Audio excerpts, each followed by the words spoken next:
Halo semuanya, kami dari kelompok 10 ingin menjelaskan materi tentang the possibility of theory. Pada slide pertama, saya memperkenalkan anggota kelompok yang terdiri dari yang pertama ada Citra Ayu Lestari dengan NIM 25112064004. Lalu ada Claudia Tristiana dengan NIM 25120640029 dan saya sendiri Muhammad Rian Satria Raja dengan NIM 25120641109. Masuk ke pembahasan utama, yaitu mengapa teori penting dalam administrasi publik. Teori dibutuhkan karena membantu kita memahami, menjelaskan, dan memprediksi bagaimana birokrasi berjalan.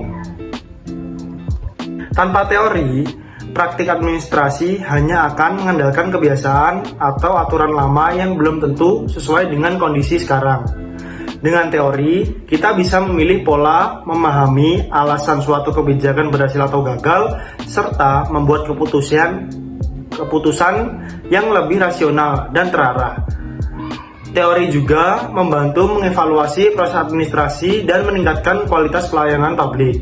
Secara singkat, teori membuat administrasi publik lebih sistematis, terukur, dan mampu beradaptasi dengan perubahan zaman.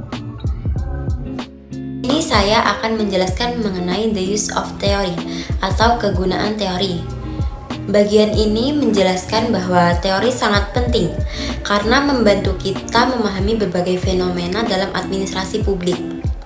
Fungsi teori ini sendiri antara lain yang pertama, mendeskripsikan apa yang terjadi. Jadi teori ini tuh membantu menggambarkan suatu peristiwa atau situasi secara lebih terstruktur sehingga tidak hanya berdasarkan asumsi. Yang kedua, menjelaskan mengapa sesuatu bisa terjadi. Dengan teori ini tuh kita dapat menemukan hubungan sebab akibat dari suatu kejadian dalam kebijakan atau administrasi. Yang ketiga, memprediksi kemungkinan hasil kebijakan.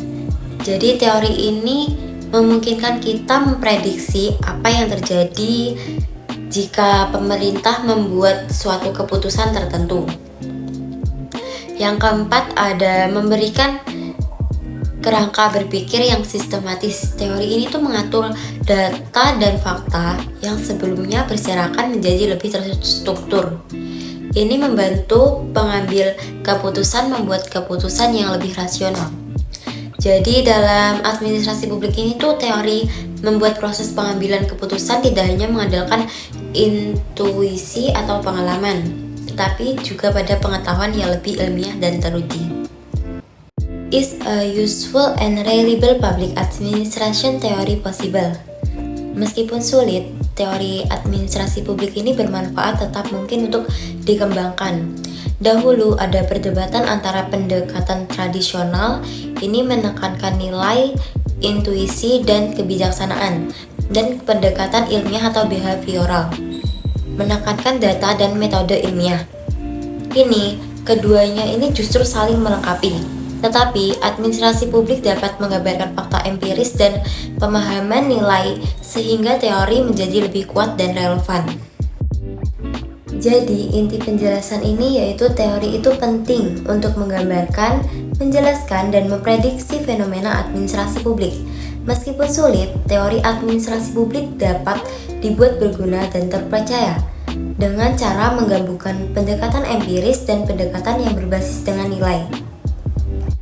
Beberapa teori administrasi publik kontemporer.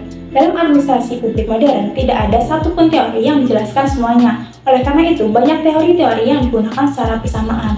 Nah, contohnya seperti yang pertama ada teori pengendalian birokrasi, lalu ada teori politik birokrasi, lalu ada institusionalisme, manajemen publik, postmodernisme, rational choice, decision theory, dan governance. Nah, setiap teori tersebut memberikan sudut pandang yang berbeda dan semuanya saling melengkapi untuk memahami bagaimana cara pemerintahan bekerja.